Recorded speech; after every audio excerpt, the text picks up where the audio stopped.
একটা সময় ছিল, সিনেমায় যিনি অভিনয় করতেন তিনিই গান গাইতেন। গানের গলা ভালো না হলেও উপায় ছিল না। কিন্তু হঠাৎই সেই নিয়ম ভেঙে গেল। শুরু হলো এক নতুন অধ্যায়। পর্দায় একজন গাইছেন দেখানো হচ্ছে, কিন্তু পিছনে গাইছেন অন্য কেউ। আজ যাকে আমরা বলি প্লেব্যাক সিঙ্গিং। কিন্তু কখনো ভেবে দেখেছেন ভারতীয় চলচ্চিত্রে এই বৈপ্লবিক পরিবর্তন এনেছিলেন কে? উত্তর, রায়চাঁদ বড়াল। ভারতীয় চলচ্চিত্র সঙ্গীতের এক অগ্রদূত, যিনি শুধু গান তৈরি করেননি, তিনি বদলে দিয়েছিলেন পুরো সিনেমার ভাষা। 1930-এর দশক কলকাতার নিউ থিয়েটার্সের অন্দরে তৈরি হচ্ছিল এক নতুন ইতিহাস। পরিচালক নিতিন বোস, সঙ্গীতজ্ঞ পঙ্কজ মল্লিক, আর তাঁদের সঙ্গেই ছিলেন রায়চাঁদ বড়াল। তাঁদের যৌথ প্রয়াসেই জন্ম নেয় এমন এক প্রযুক্তি যা আজও ভারতীয় সিনেমার প্রাণ। কিন্তু রায়চাঁদ বড়াল যে শুধু প্লেব্যাকের প্রতিকৃতি নন, তিনি ছিলেন সেই শিল্পী যিনি ধ্রুপদী সঙ্গীত, গজল, কীর্তন সব কিছুকে মিশিয়ে তৈরি করেছিলেন এক নতুন সুরের ভাষা।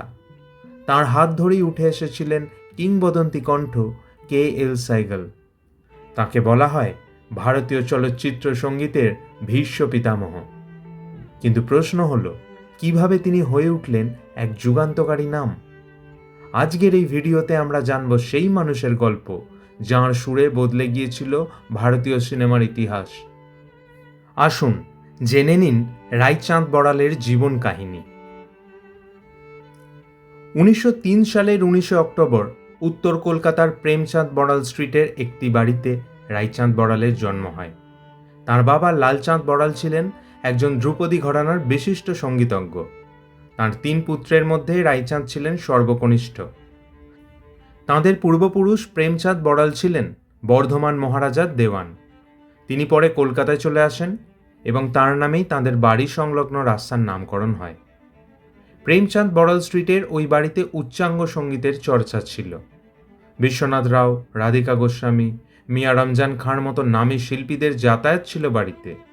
সেই বাড়িরই ছেলে রায়চাঁদ। স্বাভাবিকভাবেই ছোট থেকেই সঙ্গীতের সঙ্গে তার বড় হয়ে ওঠা।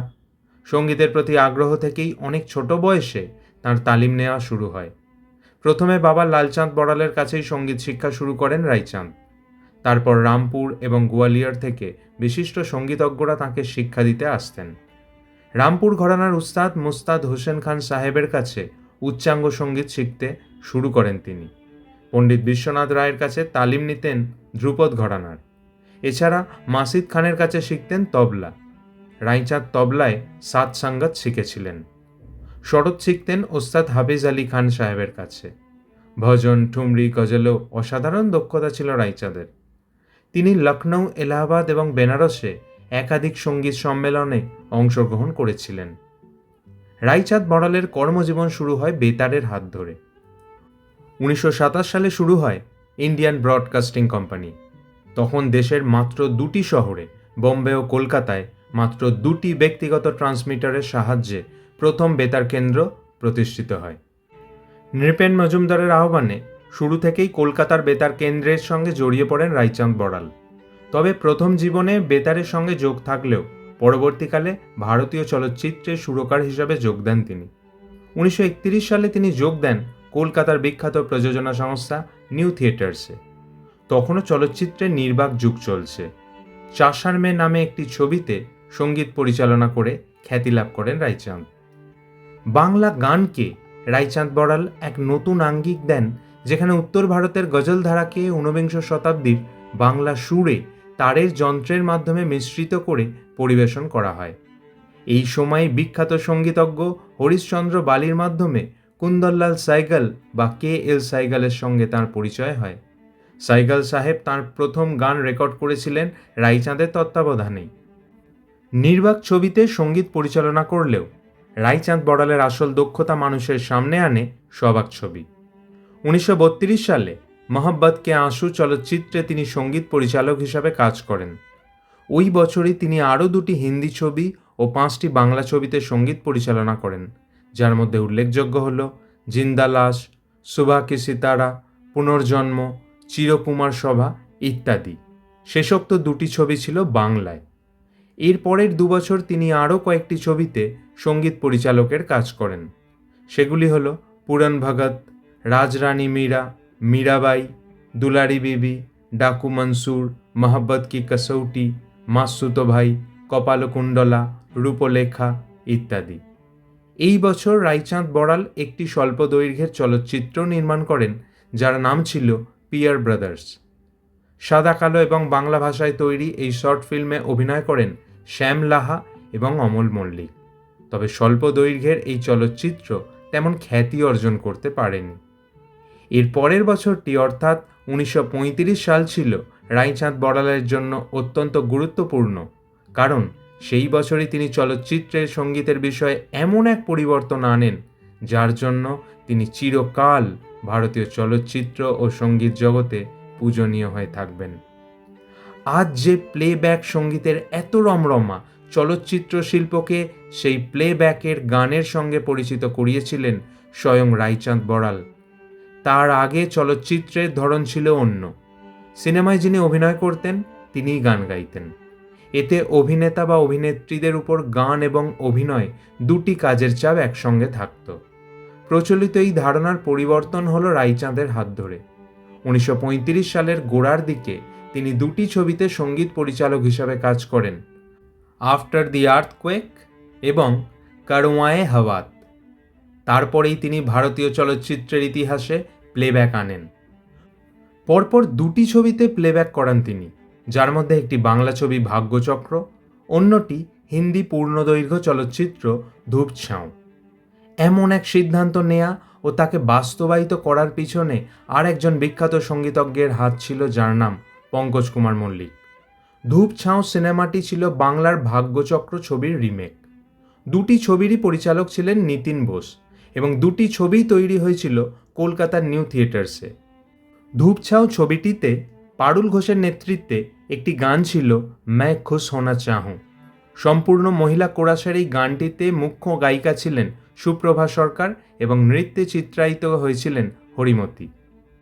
এরপর দেবদাস, মঞ্জিল, গৃহদাহ, মায়া, সাথী, দিদি, প্রেসিডেন্ট সহ অনেক ছবিতেই কাজ করে রায়চাঁদ বড়াল ও পঙ্কজ কুমার মল্লিক জুটি। প্রতিটি ছবিই তৈরি হয়েছিল নিউ থিয়েটার্সের তত্ত্বাবধানে। 1953 সালে বম্বে চলে যান রায়চাঁদ বড়াল এবং সেই বছরই তিনি দর্দে দিল চলচ্চিত্রের জন্য সঙ্গীত পরিচালনা করেন। তখন কিছু মৌলিক রেকর্ডের সঙ্গীতও তিনি বানিয়েছিলেন। তাঁর কয়েকটি বিখ্যাত গান হল বলম আয়ে বসো মোরে মন মে, প্রেম নগর মে বানাউঙ্গি ঘর মে, এক বাংলা বনে নেয়ারা ইত্যাদি। রায়চাঁদ বড়াল আরও যেসব ছবির সঙ্গে যুক্ত ছিলেন সেগুলি হল স্ট্রিট সিঙ্গার, সাপেরা, বিদ্যাপতি, লাগান, নারী, উদয়ের পথে, শ্রী চৈতন্য মহাপ্রভু, নীলাচলে মহাপ্রভু, হামরাহি, পরাজয়, বড় বউ, মা ইত্যাদি। তিনি ভারতীয় সিনেমায় প্লেব্যাক সিঙ্গিংয়ের পাশাপাশি ডুয়েট গানের পদ্ধতিগত ব্যবহারও চালু করেন। অঞ্জনগড় ছিল নিউ থিয়েটার্সের সঙ্গে করা তাঁর শেষ বিখ্যাত চলচ্চিত্র। তারপরে আরও 12 বছর ভারতীয় চলচ্চিত্রে সঙ্গীত পরিচালনার দায়িত্ব সামলান তিনি। 1960 সালে নতুন ফসল ছিল সঙ্গীত পরিচালক হিসাবে তাঁর শেষ চলচ্চিত্র। রায়চাঁদ বড়াল হিন্দি ও বাংলা মিলিয়ে 70টিরও বেশি চলচ্চিত্রে সঙ্গীত পরিচালকের দায়িত্ব সামলান। চলচ্চিত্রের সঙ্গীতের ঠুমরি এবং কীর্তনের মতো বিভিন্ন ধরনের সঙ্গীতের প্রচলন ও ব্যবহারে তিনি পারদর্শী ছিলেন। তিনি তাঁর সঙ্গীতের সঙ্গে সেতার এবং বেহালার মতো যন্ত্রগুলি ব্যবহার করতেন। তিনি সঙ্গীতের গজল শৈলীর সঙ্গে ধ্রুপদী ঘরানার যে মিশেল ঘটিয়েছিলেন তা কে.এল. সাইগলের গানে খুব ভালোভাবে ফুটে উঠেছিল। 1978 সালে 75 বছর বয়সে ভারতীয় চলচ্চিত্রে সঙ্গীত পরিচালনায় তাঁর অবদানের জন্য রায়চাঁদ বড়ালকে দাদাসাহেব ফালকে সম্মানে সম্মানিত করা হয়। ওই একই বছর তিনি সৃজনশীল ও পরীক্ষামূলক সঙ্গীত বিভাগে সঙ্গীত নাটক একাডেমি পুরস্কার লাভ করেন। একজন পারফর্মিং শিল্পীর জন্য এটি সর্বোচ্চ পুরস্কার যা দেয় ভারতের জাতীয় সঙ্গীত, নৃত্য ও নাটক একাডেমি। 1981 সালের 25শে নভেম্বর রায়চাঁদ বড়ালের মৃত্যু হয়। ভারতীয় চলচ্চিত্রের সঙ্গীতে তাঁর অবদান একটি মাইলস্টোন। প্লেব্যাক ও ডুয়েট সঙ্গীত নিয়ে তাঁর দেখানো পথেই আজও চলেছে ভারতীয় চলচ্চিত্র। ভিডিওটি ভালো লাগলে লাইক এবং শেয়ার করবেন। কেন করবেন?